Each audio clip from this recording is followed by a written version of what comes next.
You are listening to continuing coverage of the trial of Chad Daybell from True Crime Today and the Hidden Killers podcast.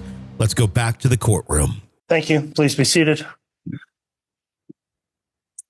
All right. Good morning, everyone. We are going to go on the record on case CR 22211623, State of Idaho versus Chad Daybell. This is the time where the court is going to read final instructions to the jurors, and we're going to have closings today from both parties. I'll note that the state is present with the prosecution. The defense is present as well. We'll have the jurors brought in here momentarily. I will note that our 17 jurors have all arrived and signed their juror affirmation forms this morning as well. Is the state ready to proceed? Yes, Your Honor. Thank you. Defense ready to proceed? Yes, Your Honor. Thank you. All right. Thanks, counsel. Mr. Bailiff, please, if you could have the jurors brought in. All right, please. Here's our present guy for you, Your Honor. Thank you, Mr. Bailiff. Please be seated. All right. Good morning, everyone. We're on the record on case CR 22211623, State of Idaho versus Chad Daybell. The court will note the jurors have all returned and are properly seated at this time. The court has received the juror affirmation forms from each of the 17 jurors, so thank you for continuing to follow the court's admonishing instruction each day as we recess.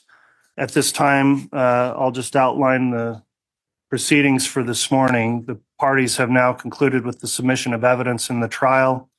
The court is going to read you additional jury instructions this morning. After the instructions have been read, then the parties will make their closing arguments, beginning with the state. Addressing the jurors now, each of you has been provided a copy of the instructions the court will be reading. Your copies have a watermarked copy logo on each page. With those copies, you may follow along with the court if you wish. You're not required to as I read the instructions.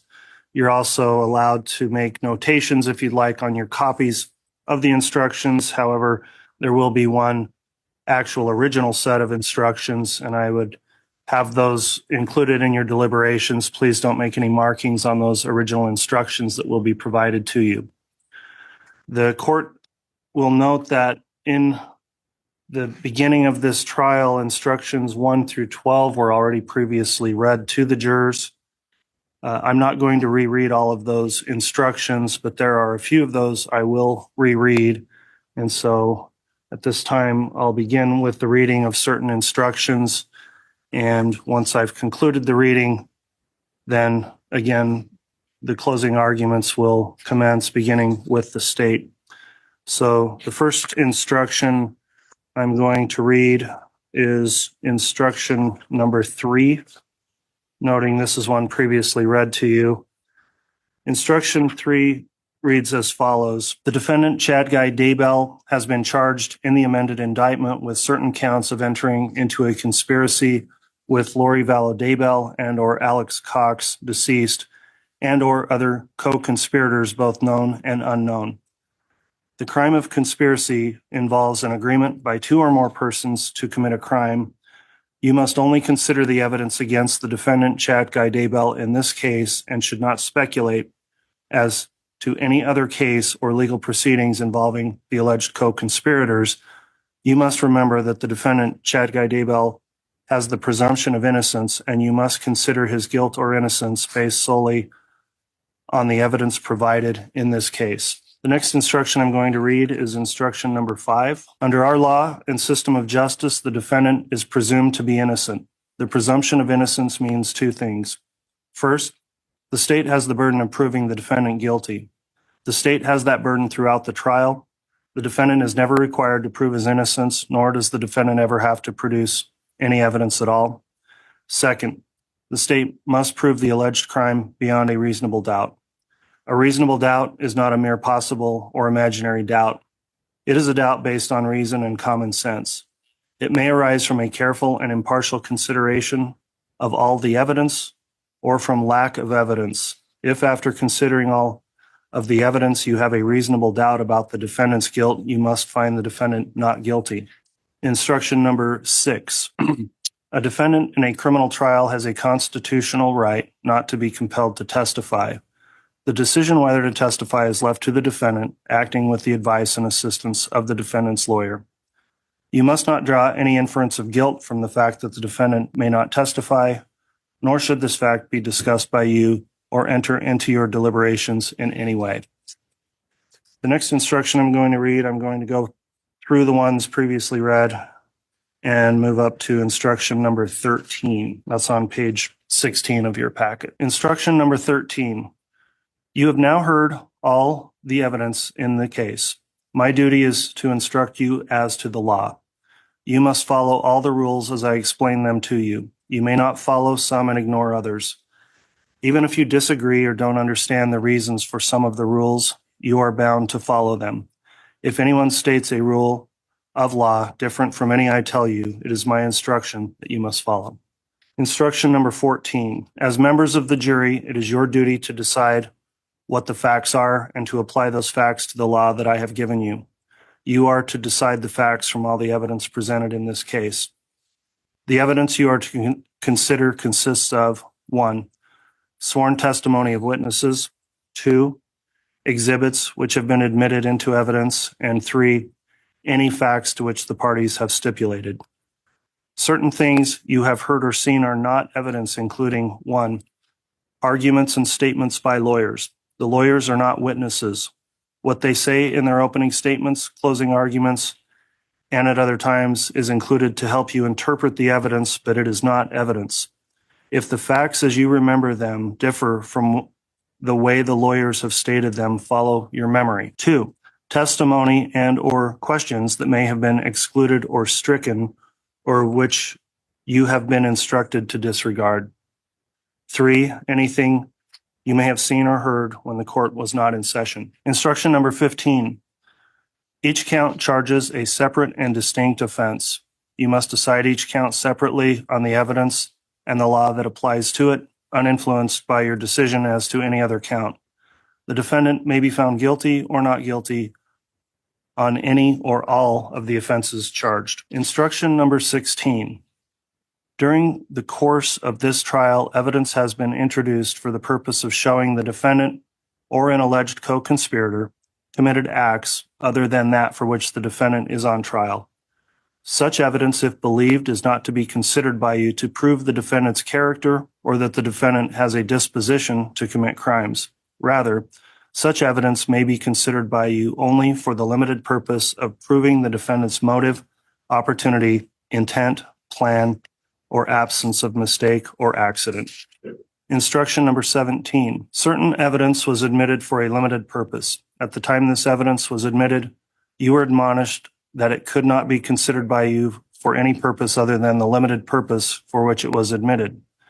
This includes those exhibits admitted for demonstrative or illustrative purposes only. Do not consider such evidence for any purpose except the limited purpose for which it was admitted.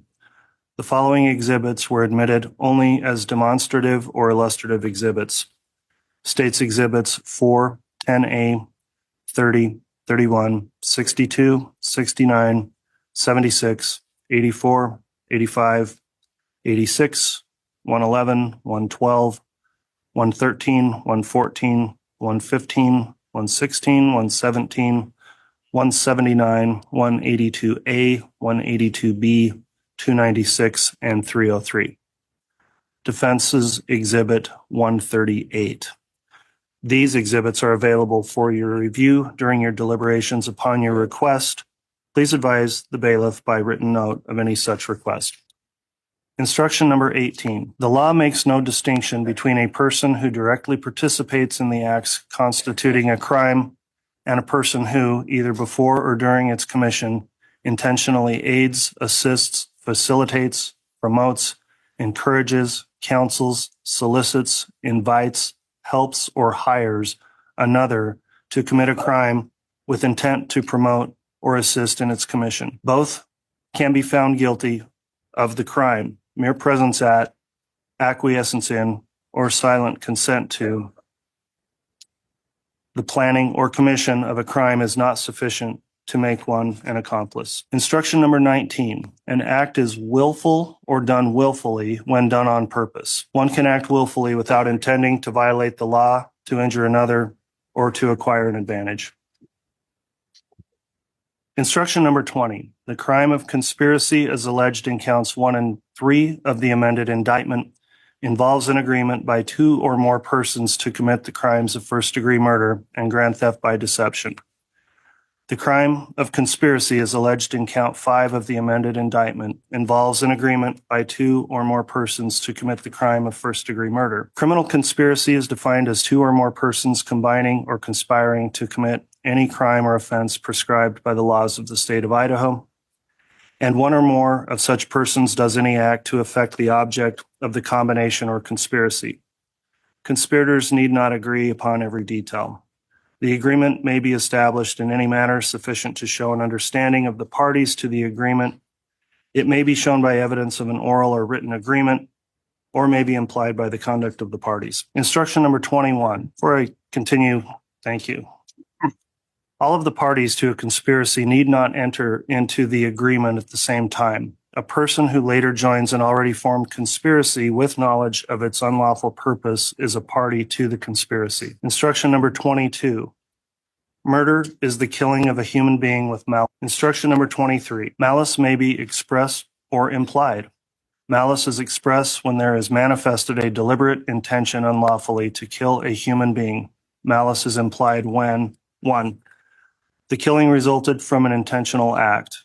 2, the natural consequences of the act are dangerous to human life. And 3, the act was deliberately performed with knowledge of the danger to and with the conscious disregard for human life. When it is shown that a killing resulted from the intentional doing of an act with express or implied malice, no other mental state need be shown to establish the mental state of malice aforethought. The mental state constituting malice aforethought does not necessarily require any ill will or hatred of the person killed. The word aforethought does not imply deliberation or the lapse of time. It only means that the malice must precede rather than follow the act. Instruction number 24. To obtain property means to bring about a transfer of an interest in or the possession of the property. Instruction number 25. An owner of property is any person who has a right to possession of such property superior to that of the defendant. Instruction number 26. Person means an individual, corporation, association, a public or private corporation, city or other municipality, county, state agency, the state of Idaho, federal agency, or United States of America. Instruction number 27. Property means anything of value, including labor or services. Instruction number 28. A person steals property and commits theft when, with intent to deprive another of property or appropriate the same to the person or to a third party, such person willfully takes, obtains, or withholds such property from an owner thereof. Instruction number 29. In order for the defendant to be guilty of conspiracy to commit first-degree murder and grand theft by deception, as alleged in count 1 of the amended indictment, the state must prove each of the following. 1. Honor between the dates of October 26, 2018 and continuing until January 15, 2020. 2. In the state of Idaho. 3. The defendant, Chad Daybell, with Lori Noreen Vallow and or Alex Cox, deceased, and or other co-conspirators, both known and unknown, agreed. 4. To commit the crimes of murder in the first degree of Tylee Ryan and grand theft by deception. 5. The defendant intended that the crimes would be committed. 6. One of the parties to the agreement performed at least one of the following acts. A. Honor between October 26, 2018 and June 9, 2020, Chad Daybell and Lori Noreen Vallow did endorse and espouse religious beliefs for the purpose of encouraging and or justifying the homicide of Tylee Ryan. B. On or about August 16, 2019, Lori Noreen Vallow did change the deposit of Tylee Ryan's Social Security benefits from Tylee Ryan's JP Morgan Chase account to deposit money directly into Lori Noreen Vallow's personal BBVA account. C. On or about September 1, 2019, Lori Noreen Vallow did move from Chandler, Arizona to Rexburg, Idaho with Alex Cox, Tylee Ryan, and Joshua Jackson Vallow, hereinafter J.J. Vallow. D. On or about September 8, 2019, Chad Daybell Googled SSW Wind and visited a website entitled, "What is the definition of SSW wind direction?" E. On or about September 9, 2019, Alex Cox did go to 565 Pioneer Road, apartment 175, Rexburg, Idaho. F. On or between September 9th, 2019 and February 1, 2020, Lori Noreen Vallow failed or refused to contact the Social Security Administration as required by law to inform the Social Security Administration of Tylee Ryan's death. G. On or between September 25th, 2019 and January 22nd, 2020, Lori Noreen Vallow did wrongfully continue to collect 5 monthly Social Security survivor benefits on behalf of Tylee Ryan. 7. And such act or acts were done for the purpose of carrying out the agreement. If any of the above 7 elements have not been proven beyond a reasonable doubt, then you must find the defendant not guilty. If each of the above 7 elements have been proven beyond a reasonable doubt, you must find the defendant guilty. Instruction number 30. In order for the defendant to be guilty of first-degree murder as alleged in count 2 of the amended indictment, the state must prove each of the following. 1. On or between the 8th and 9th of September 2019. 2. In the state of Idaho. 3. The defendant, Chad Daybell, engaged in conduct or did aid, abet, advise, and encourage another to engage in conduct which caused the death of Tylee Ryan. 4. With malice aforethought. And 5. The murder was a willful, deliberate, and premeditated killing. Premeditation means to consider beforehand whether to kill or not to kill, and then decide to kill. There does not have to be any appreciable period of time during which the decision to kill was considered, as long as it was reflected upon before the decision was made. A mere unconsidered and rash impulse, even though it includes an intent to kill, is not premeditation. Aiding and abetting is defined as follows. All persons who participate in a crime either before or during its commission by intentionally aiding, abetting, advising, or counseling another to commit the crime with intent to promote or assist in its commission are guilty of the crime. All such participants are considered principals in the commission of the crime. The participation of each defendant in the crime must be proved beyond a reasonable doubt. If you find the state has failed to prove beyond a reasonable doubt any of the elements 1 through 4 above, or failed to prove any of the circumstances listed in element 5, you must find the defendant not guilty of first-degree murder. If you find that elements 1 through 4 above have been proven beyond a reasonable doubt, and you unanimously agree that the state has proven any of the above circumstances under element 5 beyond a reasonable doubt, you must find the defendant guilty of first-degree murder. Instruction number 31. In order for the defendant to be guilty of conspiracy to commit first-degree murder and grand theft by deception as alleged in count 3 of the amended indictment, the state must prove each of the following. 1. On or between the dates of October 26, 2018 and continuing until January 15, 2020. 2. In the state of Idaho. 3. The defendant, Chad Daybell, Lori Noreen Vallow, and or Alex Cox, deceased, and or other co-conspirators, both known and unknown, agreed. 4. To commit the crimes of murder in the first degree of Joshua Jackson Vallow and grand theft by deception. 5. The defendant intended that the crimes would be committed. 6. One of the parties to the agreement performed at least one of the following overt acts.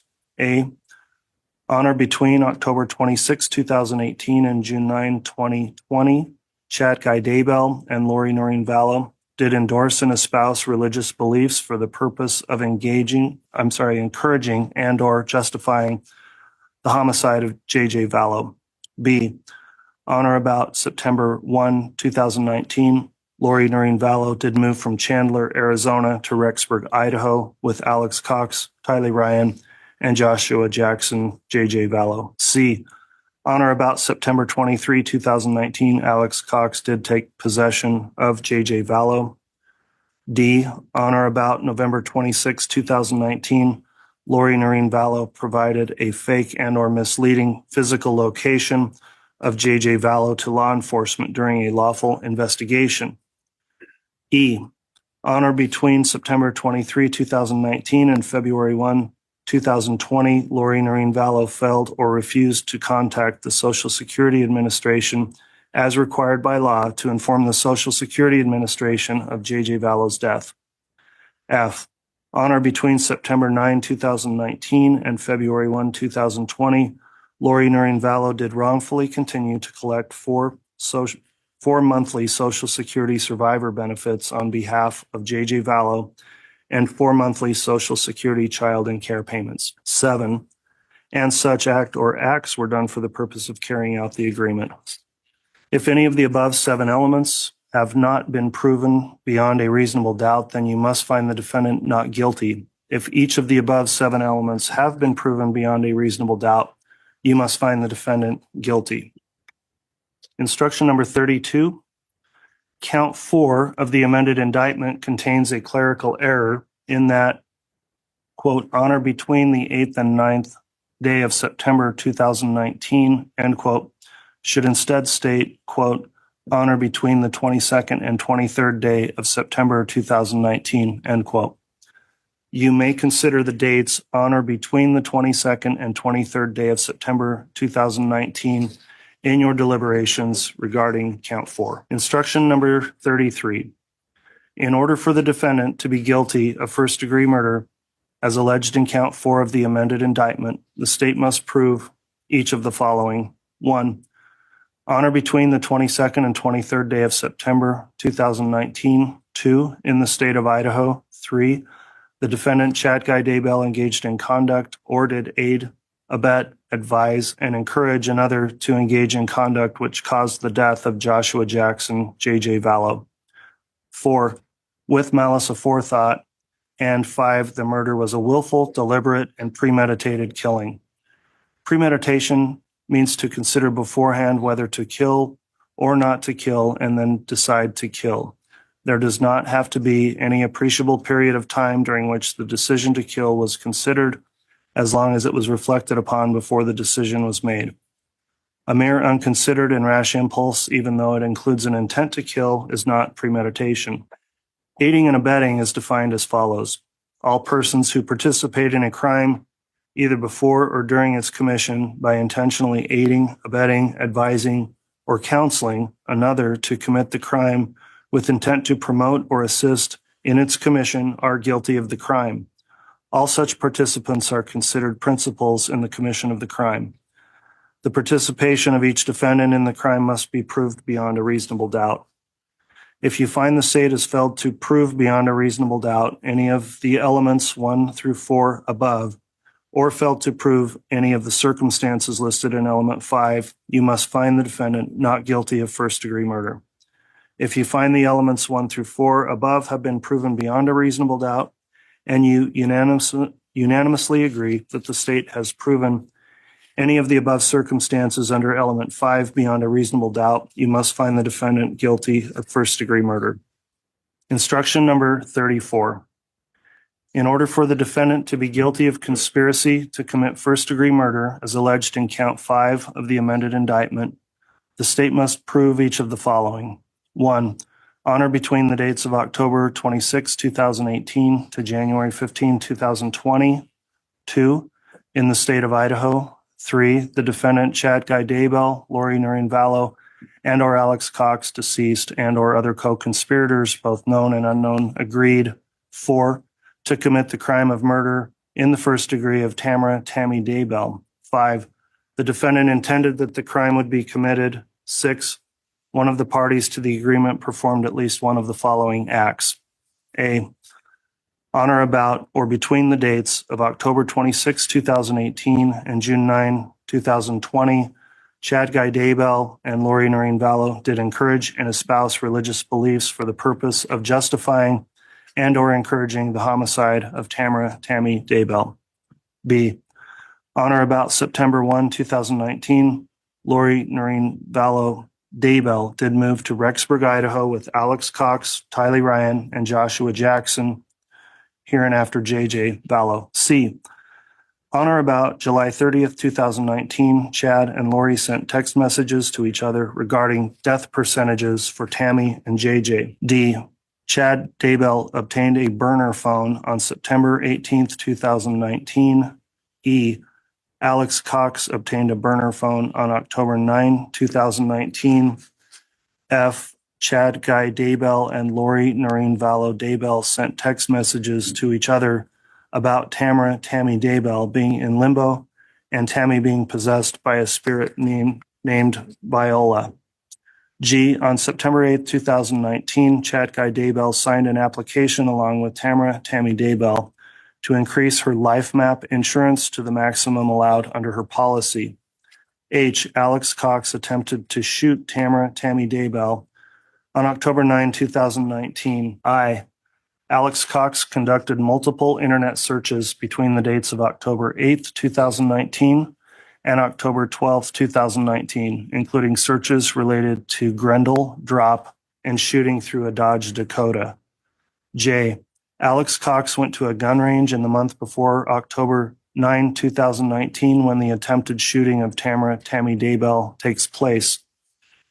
K. Alex Cox traveled from Sportsman's Warehouse to the vicinity of the Daybell residence on October 9, 2019. L. Alex Cox was in the church parking lot approximately 2.5 miles from the Daybell residence on the night of October 18, 2019. 7. And such act or acts was done for the purpose of carrying out the agreement. If any of the above 7 elements have not been proven beyond a reasonable doubt, then you must find the defendant not guilty. If each of the above 7 elements have been proven beyond a reasonable doubt, you must find the defendant guilty. Instruction number 35. In order for the defendant to be guilty of insurance fraud in count 7 of the amended indictment, the state must prove each of the following. 1. On or about October 19, 2019 to October 30, 2019. 2. In the state of Idaho. 3. The defendant, Chad Guy Daybell. 4. With the intent to defraud or deceive LifeMap Insurance Company for the purpose of obtaining money or benefit. 5. Made a statement to LifeMap Insurance Company knowing that such statement contained false, incomplete, or misleading information. If you find that the state has failed to prove beyond a reasonable doubt any of the elements 1 through 5, you must find the defendant not guilty of insurance fraud in count 7 of the amended indictment. If you find that elements 1 through 5 above have been proven beyond a reasonable doubt, you must find the defendant guilty of insurance fraud. Instruction number 36. In order for the defendant to be guilty of insurance fraud in count 9 of the amended indictment, the state must prove each of the following. 1. On or about October 19, 2019 to October 31st, 2019. 2. In the state of Idaho. 3. The defendant, Chad Guy Daybell. 4. With the intent to defraud or deceive Primerica Life Insurance Company for the purpose of obtaining money or benefit. 5. Made a statement to Primerica Life Insurance Company knowing that such statement contained false, incomplete, or misleading information. If you find that the state has failed to prove beyond a reasonable doubt any of the elements 1 through 5, you must find the defendant not guilty of insurance fraud in count 9 of the amended indictment. If you find that elements 1 through 5 above have been proven beyond a reasonable doubt, you must find the defendant guilty of insurance fraud. Instruction number 37. In this case, you will return a verdict consisting of a series of questions. Although the explanations on the verdict form are self-explanatory, they are part of the instructions to you. I will now read the verdict form to you. It states, "We, the jury, duly impaneled and sworn to try the above entitled action for our verdict, unanimously answer the questions submitted as follows." Question number 1. In regards to count 1 of the amended indictment, is Chad Guy Daybell not guilty or guilty of conspiracy to commit first-degree murder of Tylee Ryan and grand theft by deception? And then not guilty and guilty options. Question 2. In regards to count 2 of the amended indictment, is Chad Guy Daybell not guilty or guilty of first-degree murder of Tylee Ryan? Not guilty and guilty options. Question 3. In regards to count 3 of the amended indictment, is Chad Guy Daybell not guilty or guilty of conspiracy to commit first-degree murder of Joshua Jackson Vallow and grand theft by deception? Not guilty and guilty options. Question number 4. In regards to count 4 of the amended indictment is Chad Daybell not guilty or guilty of first-degree murder of Joshua Jackson Vallow. And then there are two options, guilty or not guilty. Question number 5 in regard to count 5 of the amended indictment is Chad Daybell not guilty or guilty of conspiracy to commit first-degree murder of Tammy Daybell, not guilty or guilty option. Question number 6 in regard to count 6 of the amended indictment is Chad Daybell not guilty or guilty of first-degree murder of Tammy Daybell, not guilty and guilty options. Question number 7 in regards to count 7 of the amended indictment is Chad Daybell not guilty or guilty of insurance fraud, not guilty and guilty options. And then question number 8 in regards to count 9 of the amended indictment is Chad Daybell not guilty or guilty of insurance fraud, not guilty or guilty options. Then there's a place to insert a date and a signature for the presiding officer. I'll note to the jurors there will be a separate verdict form. This is just the language out of that form, but one original form to be signed by the presiding juror. Jury instruction number 38. You have been instructed as to all the rules of law that may be necessary for you to reach a verdict. Whether some of the instructions will apply will depend upon your determination of the facts. You will disregard any instruction which applies to a state of facts which you determine does not exist. You must not conclude from the fact that an instruction has been given that the court is expressing any opinion as to the facts.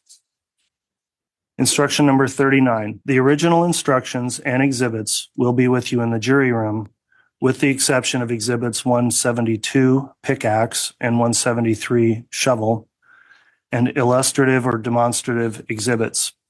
For safety and security reasons, the tool exhibits may be viewed with the assistance of the bailiff if requested by the jury. The demonstrative or illustrative exhibits may be available as explained in instruction number 17. They are part of the official court record. For this reason, please do not alter them or write or mark on them in any way. Some of the exhibits have been sealed in bags or containers that allow you to view them. Do not open or remove the contents of those exhibits. If you have any questions about the handling or use of exhibits, submit those questions in writing to me through the bailiff. The instructions are numbered for convenience in referring to specific instructions. There may or may not be a gap in the numbering of the instructions. If there is, you should not concern yourselves about such gap. Instruction number 40. Upon retiring to the jury room, select one of you as a presiding officer who will preside over your deliberations.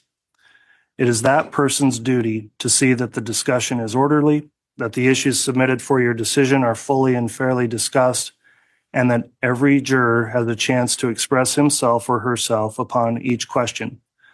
In this case, your verdict must be unanimous. When you all arrive at a verdict, the presiding officer will sign it and you will return it to open court. Your verdict in this case cannot be arrived at by chance, by lot, or by compromise. If after considering all of the instructions in their entirety and after having fully discussed the evidence before you, the jury determines that it is necessary to communicate with me, you may send a note by the bailiff. You are not to reveal to me or anyone else how the jury stands until you have reached a verdict or unless you are instructed by me to do so. A verdict form suitable to any conclusion you may reach will be submitted to you with these instructions. Instruction number 41. I have outlined for you the rules of law applicable to this case and have told you some of the matters which you may consider in weighing the evidence to determine the facts. In a few minutes, counsel will present their closing remarks to you, and then you will retire to the jury room for your deliberations. The arguments and statements of the attorneys are not evidence. If you remember the facts differently from the way the attorneys have stated them, you should base your decision on what you remember. The attitude and conduct of jurors at the beginning of your deliberations are important. It is rarely productive at the outset for you to make an emphatic expression of your opinion on the case or to state how you intend to vote. When you do that at the beginning, your sense of pride may be aroused and you may hesitate to change your position even if shown that it is wrong. Remember that you are not partisans or advocates, but are judges. For you, as for me, there can be no triumph except in the ascertainment and declaration of the truth. As jurors, You have a duty to consult with one another and to deliberate before making your individual decisions. You may fully and fairly discuss among yourselves all of the evidence you have seen and heard in this courtroom about the case together with the law that relates to this case as contained in these instructions. During your deliberations, you each have a right to re-examine your own views and change your opinion. You should only do so if you are convinced by fair and honest discussion that your original opinion was incorrect based upon the evidence the jury saw and heard during the trial and the law as given you in these instructions. Consult with one another, consider each other's views, and deliberate with the objective of reaching an agreement, if you can do so without disturbing your individual judgment. Each of you must decide this case for yourself, but you should do so only after a discussion and consideration of the case with your fellow jurors. However, none of you should surrender your honest opinion as to the weight or effect of evidence or as to the innocence or guilt of the defendant because the majority of the jury feels otherwise or for the purpose of returning a unanimous verdict. All right, that concludes the reading of the instructions then. At this time, the next matter we would take up would be closings, beginning with the state. Is this going to be Ms. Blake presenting closing? Yes, Your Honor. There's more to come in the trial of Chad Daybell. Press subscribe so you don't miss any of our continuing coverage right here from True Crime Today and the Hidden Killers podcast.